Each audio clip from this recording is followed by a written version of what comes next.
अप्रैल 28, 2025 का एक बहुत बड़ा पावर आउटेज हुआ जिसमें पूरा आइबेरियन पेनिनसुला अंधेर में डूब गया। स्पेन और पोर्चुगल में लाख्स ऑफ लोग इससे अफेक्टेड हुए और साउथ वेस्ट फ्रांस के कुछ पार्ट्स में भी। यह एक बड़ा रिमाइंडर था कि हम मॉडर्न वर्ल्ड में इलेक्ट्रिसिटी पे कितना डिपेंड करते हैं। स्पेनिश ग्रिड ऑपरेटर रेड इलेक्ट्रिका ने इस इंसिडेंट को एक्सेप्शनल और टोटली अनयूजुअल बताया। आउटेज बहुत जल्दी और बिना किसी वार्निंग के आया। अफेक्टेड रीजन्स में डेली लाइफ की आवाज एक अजीब खामोशी में बदल गई। घर और बिजनेसेस अंधेरे में डूब गए। स्ट्रीट्स पे ट्रैफिक सिग्नल्स बैंड हो गए जिससे ट्रैफिक जैम हो गया। इस आउटेज ने दिखाया कि इंटरकनेक्टेड सिस्टम्स कितने वल्नरेबल हैं। जो एक पावर ग्रिड फेलियर से शुरू हुआ वो जल्दी ही एक बड़े क्राइसिस में बदल गया और मॉडर्न सोसाइटी के हर एस्पेक्ट को अफेक्ट किया। इस आउटेज का इम्पैक्ट हर जगह देखने को मिला। ट्रांसपोर्टेशन सिस्टम्स बिल्कुल बैंड हो गए।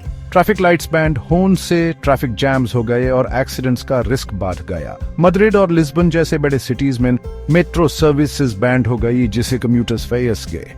एयरपोर्ट्स पे बहुत डिलेज और कैंसिलेशंस हुई क्योंकि सिस्टम्स ऑफलाइन हो गए। पब्लिक सर्विसेज पे भी बहुत प्रेशर पड़ा।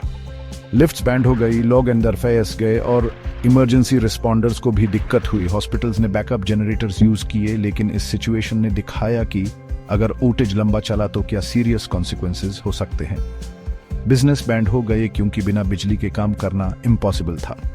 कार्ड पेमेंट सिस्टम्स ने काम करना बैंड कर दिया जिससे लोगों को चीजें खरीदने में दिक्कत हुई। सुपरमार्केट्स में लोगों की भीड़ लग गई क्योंकि सबको लगा कि आउटेज लंबा चलेगा तो एसेंशियल स्टॉक करने जरूरी है। आउटेज ने कम्युनिकेशन नेटवर्क्स को भी डिसरप्ट कर दिया।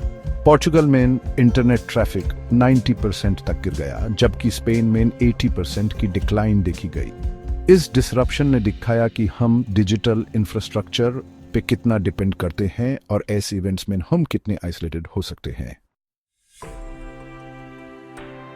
अफेक्टेड रीजन्स की गवर्नमेंट्स ने इस क्राइसिस पे तुरंत एक्शन लिया। स्पेन ने स्टेट ऑफ इमरजेंसी डिक्लेयर कर दिया और 30,000 पुलिस ऑफिसर्स डिप्लॉय किए ताकि ऑर्डर मेंटेन रहे और सिटीजन्स की हेल्प हो सके।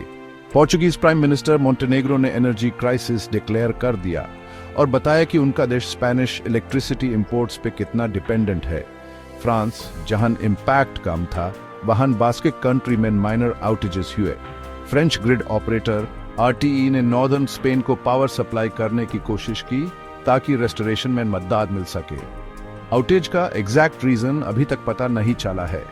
शुरुआती रिपोर्ट्स में कहा गया कि स्पेन पोर्चुगल कनेक्शन में प्रॉब्लम थी, परहैप्स एक बड़े वोल्टेज फ्लक्चुएशन की वजह से, लेकिन अथॉरिटीज ने और पॉसिबिलिटीज को भी रूल आउट नहीं किया है। रीजन क्लियर ना होने के डिस्पाइट इस इंसिडेंट ने यूरोपियन पावर ग्रिड की वल्नरेबिलिटीज को एक्सपोज कर दिया और ग्रिड रेजिलियंस मेन इन्वेस्टमेंट की इंपॉर्टेंस को हाईलाइट किया। पोर्चुगल में मंडे इवनिंग तक पावर रिस्टोर हो गया जिससे थोड़ी रिलीफ मिली। ट्यूसडे मॉर्निंग तक स्पेन के 99% पार्ट में बिजली बैक आ गई, लेकिन आउटेज का आफ्टर शॉक्स दोनों कंट्रीज में फेल्ट होते रहे।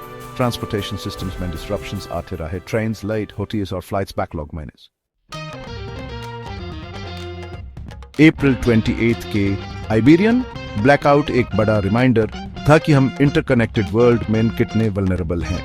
इस इंसिडेंट ने मॉडर्न इंफ्रास्ट्रक्चर की फ्रेजिलिटी और इस बात को दिखाया कि कैसे एक छोटा सा इवेंट एक बड़े रीजनल क्राइसिस में बदल सकता है। जैसे जैसे हमारी इलेक्ट्रिसिटी पे डिपेंडेंस इंक्रीजिंग गोइंग इज है, सो एस आउटेजेस का इम्पैक्ट भी बढ़ता जाएगा। गवर्नमेंट्स और यूटिलिटी कंपनीज के एक क्विक रिस्पांस से ब्लैकआउट का इमीडिएट इम्पैक्ट कम हुआ, लेकिन इस इवेंट ने दिखाया कि बेटर प्रिपेयर्डनेस की जरूरत है।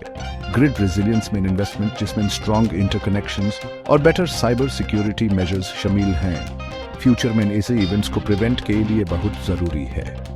इंफ्रास्ट्रक्चर इंप्रूवमेंट्स के बिसाइड्स ब्लैकआउट ने पब्लिक अवेयरनेस और प्रिपेयर्डनेस की जरूरत को भी हाईलाइट किया।